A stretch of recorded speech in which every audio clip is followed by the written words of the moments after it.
আপনার ফোনে যদি গুগল প্লে স্টোর থাকে তাহলে আপনার গুগল প্লে স্টোরে মাত্র 3টি সেটিংস করবেন।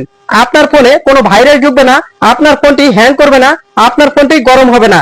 শুধুমাত্র গুগল প্লে স্টোরে 3টি সেটিংস করবেন। আর কিভাবে এই 3টি সেটিংস করবেন চলুন আমি আপনাদেরকে এই প্রসেসটি দেখিয়ে দেই।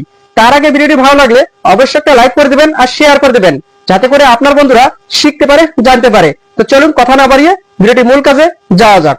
প্রথমেই আপনি আপনার ফোনের গুগল প্লে স্টোরটাকে ওপেন করবেন। এরপর এখানে উপরের দিকে দেখতে পারবেন জিমেইলের লোগো, এইখানে একটা ক্লিক করে দিবেন। এরপর নিচের দিকে আসবেন, আসার পর এখানে আপনি দেখতে পারবেন সেটিংস, এইখানে একটা ক্লিক করে দিবেন। এরপর এখানে দেখতে পারবেন জেনারেল, এইখানে একটা ক্লিক করে দিবেন।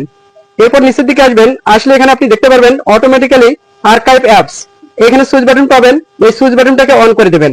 এরপর আপনি ব্যাগে চলে আসবেন, আসার পর এখানে আপনি আবার জিমেইলে টাচ করে দিবেন। এরপর এখানে আপনি দেখতে পাবেন সেটিংস, এখানে ক্লিক করে দিবেন। এরপর এখানে আপনি দেখতে পারবেন নেটওয়ার্ক পারফরমেন্স, এখানে একটা ক্লিক করে দিবেন। এখানে আপনি দেখতে পারবেন অটো আপডেট অ্যাপ, এখানে একটা ক্লিক করে দিবেন। উপরেরটা সিলেক্ট করা থাকবে, আপনি একদম নিচেরটা সিলেক্ট করে দিবেন। এরপর আবার জিমেইলের লোগোতে ক্লিক করবেন। এরপর এখানে আপনি দেখতে পারবেন প্লে প্রজেক্ট, এখানে একটা ক্লিক করে দিবেন।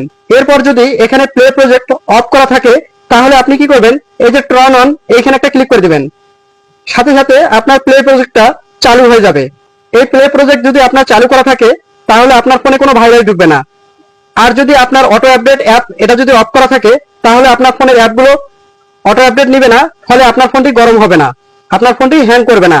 অটোমেটিক্যালি আর্কাইভ অ্যাপস যদি এটা আপনার ক্ষেত্রে অন করা থাকে তাহলে আপনার যে পুরাতন অ্যাপগুলো আছে সেগুলো আর্কাইভ অবস্থায় থাকবে, এর ফলে আপনার ফোনটি আর গরম হবে না। তো আশা করি আপনারা বুঝতে পেরেছেন। তো ভিডিওটি কেমন লাগলো অবশ্যই কমেন্টে জানিয়ে দিবেন। ধন্যবাদ।